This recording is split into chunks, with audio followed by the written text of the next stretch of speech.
Assalamualaikum warahmatullahi wabarakatuh. Waalaikumsalam warahmatullahi wabarakatuh. Baik, perkenalkan nama saya Nur Syamsi. Saya salah satu mahasiswi dari Institut Ilmu Kesehatan Pelamonia Makassar. Dan sekarang saya sedang mengenyam pendidikan S1 Administrasi Rumah Sakit.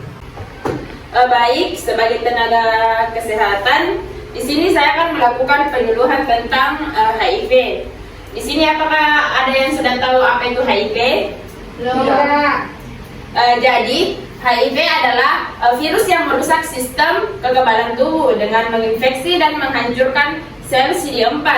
Jika banyak sel CD4 yang hancur, maka daya tahan tubuh akan melemah sehingga rentan terkena penyakit. Sedangkan AIDS itu HIV yang tidak segera ditangani akan disebut AIDS. AIDS adalah stadium terakhir infeksi HIV. Pada tahap ini, kemampuan tubuh untuk melawan infeksi sudah sangat menurun berat. Jika ada yang bertanya apakah HIV itu bisa menular? Ya, bisa. HIV menular melalui darah, air mani, cairan kemaluan, dan air susu ibu, seperti berhubungan seksual dengan berganti-ganti pasangan dan tanpa menggunakan pengaman. Jadi untuk kita ini gadis-gadis yang makin dulu lakukan itu. Jadi kedua, menggunakan jarum suntik yang sama dengan pengidap HIV dan jarum suntik bekas. Karena dari tahu gitu nanti ini jarum suntik sudah dipakai orang yang terkena penyakit HIV. Ketiga, ibu yang tertular HIV akan menularkan kepada bayi terutama dalam proses lahiran dan menyusui.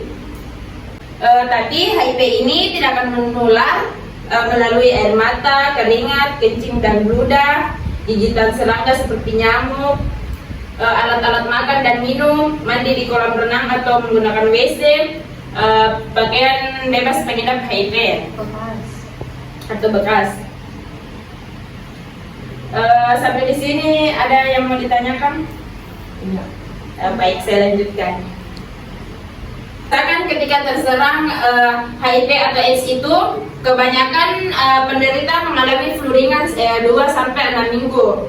Ketiga, nyeri pada daerah perut, kehilangan selera makan, luka atau pembengkakan selangkangan, pembengkakan kelenjar getah bening, penurunan berat badan secara drastis, dan biasanya juga sakit kepala.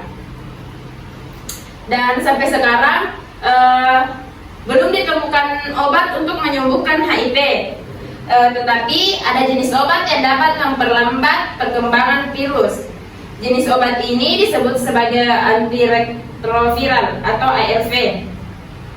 Jadi ARV ini bekerja dengan menghilangkan unsur yang dibutuhkan oleh virus HIV untuk menggandakan diri dan mencegah virus HIV menghancurkan sel CD4. Baik, apakah sampai di sini ada pertanyaan? Tidak ada. Kita dapat mencegah HIV atau AIDS dengan cara pertama, setia dengan pasangan, artinya tidak berganti-ganti pasangan ya. Kedua, hindari penggunaan narkoba, terutama melalui jarum suntik. Ketiga, hindari penggunaan alat-alat suntik atau jarum bekas, karena biasa dari jarum itu sempat sudah pakai orang yang terkena HIV, kita pakai jadi pindah nih. 4. Kalau tidak setia pada pasangan, gunakan pengaman pada saat berhubungan baik lewat vagina, dubur atau mulut. Tapi sebaiknya aja makin dulu lakukan kalau masih gadis-gadis gitu. Kelima, edukasi HIV yang benar mengenai cara penularan, pencegahan yang dapat membantu mencegah penularan di masyarakat. Sampai di sini apakah ada pertanyaan? Tidak ada. Baik, itulah yang dapat saya sampaikan. Kurang lebihnya mohon dimaafkan. Assalamualaikum warahmatullahi wabarakatuh. Waalaikumsalam warahmatullahi wabarakatuh.